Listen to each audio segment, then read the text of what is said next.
Hi friends. ఇక్కడ display అవుతున్న టెంపుల్‌నైతే ఎవరైనా చూసారా? ఎప్పుడైనా వెళ్లారా?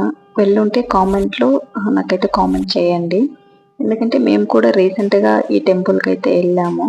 ఇదొచ్చేసి ఈ టెంపుల్ నేమ్ వచ్చేసి విదుర శ్వేత క్షేత్రం అనేసి అంటారు. ఫస్ట్ టైం వెళ్ళాం ఫ్రెండ్స్ మేము మా ఫ్యామిలీతో. ఒక పవిత్రమైన వృక్షం, నాగదేవతల పూజ, పురాణాలతో ముడిపడిన ఒక పుణ్యక్షేత్రం అని అయితే అంటారు ఇక్కడ.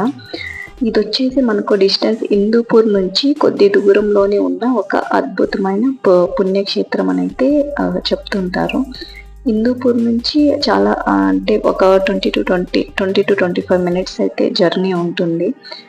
ఇక్కడ ఈ వీడియోలో అయితే ఈ క్షేత్రం ప్రత్యేకత ఏమిటి, ఇక్కడ ఉన్న పవిత్ర వృక్షానికి ఉన్న ప్రాముఖ్యత ఏమిటి, భక్తులు ఎందుకు ఇక్కడికి వస్తారు అనేది ఈ వీడియోలో విదుర శ్వేత క్షేత్రం గురించి అయితే పూర్తిగా తెలుసుకుందాం. వీడియో అయితే చివరి వరకు చూడండి. ఈ టెంపుల్ అయితే విదుర శ్వేత కర్ణాటకలోని చిక్బల్లాపూర్ జిల్లాలో అయితే ఉంది. ఇక్కడికైతే చాలా వరకు మేము వెళ్ళిన టైంలో అయితే ఆంధ్ర వాళ్ళైతే చాలా ఎక్కువగా వచ్చారు. ఎందుకంటే అది ఆంధ్రాలో సరిహద్దుల్లో ఉంది కాబట్టి ఆంధ్ర ప్రజలైతే చాలా వరకు వచ్చి దర్శించుకుంటారు. ఈ ప్రాంతానికి ప్రధాన ఆకర్షణ ఏమిటి అంటే విదుర శ్వేత వృక్షమే. ఈ పవిత్ర వృక్షం కారణంగానే ఈ ప్రాంతానికి విదుర శ్వేత అనే పేరు వచ్చిందని ఇక్కడైతే స్థానికులైతే చెప్పారు. ఆలయం చుట్టూ కనిపించే ప్రశాంతమైన వాతావరణం, పచ్చని చెట్లు, ఆ తర్వాత వచ్చి అక్కడ జరుగుతున్న పూజలు ప్రత్యేకమైన అనుభూతినైతే ఇస్తాయి.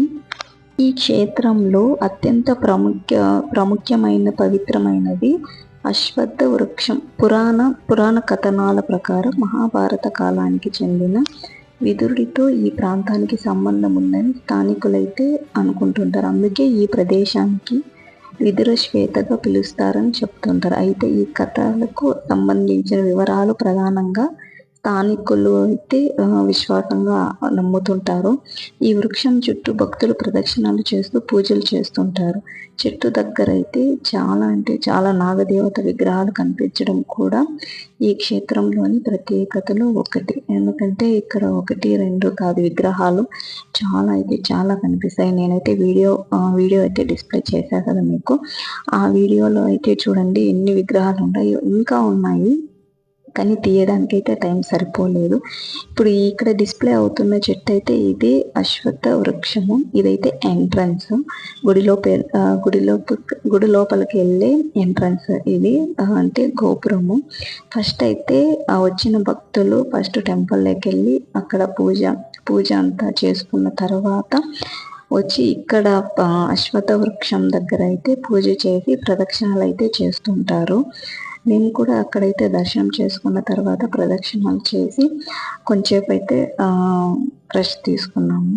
ఇక్కడ పూజా విధానం వచ్చేసి అయితే కొంతమంది భక్తులు తమ కుటుంబం కోసం ప్రత్యేక పూజలు అయితే చేయిస్తుంటారు. కానీ నార్మల్గా ఆ పూజ విధానం వచ్చేసి పాలు, కొబ్బరికాయలు, పసుపు, కుంకుమ వంటి పూజా సామాగ్రితో భక్తులైతే స్వామివారిని ప్రార్థిస్తారు. ఇక్కడికి వచ్చినప్పుడు ఆలయ నియమాలు అయితే ఖచ్చితంగా పాటించాలి. ప్రతి ఒక్కరూ శుభ్రంగా నీట్గా ఉండటం చాలా ముఖ్యం. ఈ క్షేత్రం ఎందుకు ప్రత్యేకం అనేది అయితే ఒక చిన్న డౌట్. కానీ విదుర శ్వేత క్షేత్రం ప్రత్యేకత కేవలం ఒక ఆలయం ఉండటంలోనే లేదు. ఇక్కడ పురాణ విశ్వాసము ఉంది, పవిత్ర వృక్షం, నాగదేవతల ఆరాధన, ప్రశాంతమైన ప్రకృతి, ఇవన్నీ కలిసిన వాతావరణాన్ని కనిపిస్తుంది. అందుకే హిందూపూర్ చుట్టుపక్కల ప్రాంతాల నుండే కాకుండా దూర ప్రాంతాల నుండి కూడా భక్తులు ఇక్కడికి వస్తుంటారు. ప్రత్యేకంగా కుటుంబాలతో కలిసి వచ్చిన ప్రశాంతంగా పూజలు చేయించుకోవడానికి ఈ ప్రదేశం చాలా మంది అంటే ఇష్టపడతారు. ఈ టెంపుల్కి అయితే వెళ్ళాలి అంటే హిందూపూర్ నుంచి అయితే private buses and government buses అయితే అవైలబుల్లో ఉంటాయి మీకు. లేదు అంటే గూగుల్ మ్యాప్ వేసుకున్నా కూడా మీరు ఇంకా ఫాస్ట్గా రీచ్ అవుట్ అయితే అవ్వచ్చు. ఈ వీడియోలో అయితే నేను అన్నీ కవర్ చేశాననేసి అనుకుంటున్నాను. 1 by 1 అయితే ఎక్స్ప్లెయిన్ చేశాను. ముందుగా ఆలయ గోపురం ఎంట్రన్స్లోనే ఉంటుంది. తర్వాత ఆలయ ప్రవేశ ద్వారం అంటే మనం లోపలికి వెళ్ళే దారి, పవిత్రమైన విదుర శ్వేత వృక్షం చుట్టూ ఉన్న నాగదేవత విగ్రహాలు, భక్తులు చేసే ప్రదక్షిణాలు, ఆలయంలో జరిగే పూజలు, చివరగా ఆలయం చుట్టూ ఉన్న ప్రకృతి అందాలు. ఈ దృశ్యాలన్నీ కలిపి చూస్తే విదుర శ్వేత క్షేత్రం యొక్క ప్రత్యేకతను మనకు అర్థమవుతుంది. మీరు కూడా విదుర శ్వేతకు వెళ్ళి ఉంటే మీ అనుభవాన్ని కామెంట్లో మాత్రం పంచుకోండి. ఈ వీడియో మీకు నచ్చినట్టయితే లైక్ చేసి, షేర్ చేసి, సబ్స్క్రైబ్ అయితే చేయండి. ఎందుకంటే ఇలాంటి మరిన్ని భక్తి క్షేత్ర ఆలయాల చరిత్ర, పూజా విశేషాల కోసం మా ఛానల్ను సబ్స్క్రైబ్ చేయండి. ఎందుకంటే ఇక్కడికైతే చాలా వరకు అయితే నాగదోషం ఉన్న వాళ్ళైతే వచ్చి దర్శించుకుంటారు. ఎందుకంటే నాగదోషం పోతుంది అనే నమ్మకం. మీలో ఎవరికైనా ఆ డౌట్ ఉంది అంటే తప్పకుండా ఈ క్షేత్రాన్ని అయితే విజిట్ చేయండి. విజిట్ చేసి మీకున్న అశుభాలంతా తొలగిపోతాయి. మేమైతే ఫస్ట్ టైం వెళ్ళాము. చాలా అంటే చాలా బాగుంది. మీరు కూడా ఒకసారి వెళ్ళి దర్శించుకోండి. మీకు ప్లేస్. అలాగే ఈ శ్రావణ మాసంలో వచ్చిన మొదటి సోమవారం అంటే నాగపంచమి పర్వదినం. ఓకేనా? అలా అనేసి మీరైతే పూజ చేయడానికి ఆ టెంపుల్కి వెళ్ళినా మంచిది. మీకు వీలుండి టైం ఉంది అంటే ఖచ్చితంగా వెళ్ళి దర్శించుకోండి ఫ్రెండ్స్.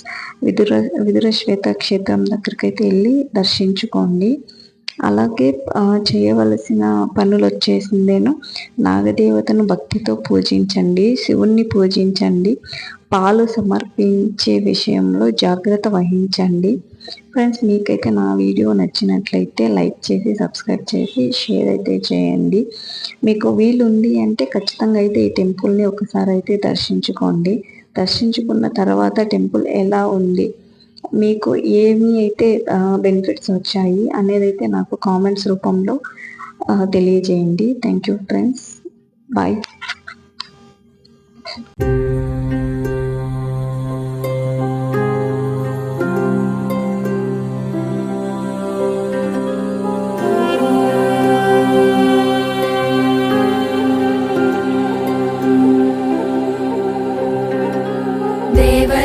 सेव्यमान पावनाभिपङ्कजं व्यालयज्ञसूत्रमिन्दुशेखरं कृपाकरम्